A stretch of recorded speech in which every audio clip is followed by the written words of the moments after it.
Alang sa mga residente sa Davao City nga giserbisyuhan sa Tugbok Water Supply System sa Davao City Water District nga magpondo na daan og tubig sanglit 24 oras nga mawad-an og supply sa tubig ang inyong lugar sugod karong adlaw.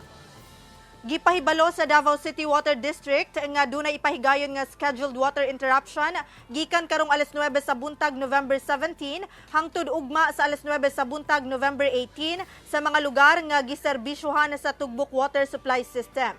Apektado ang tanang lugar sa Barangay Katalunan Pequeño, Mintal, Santo Niño ug Matina Pangi.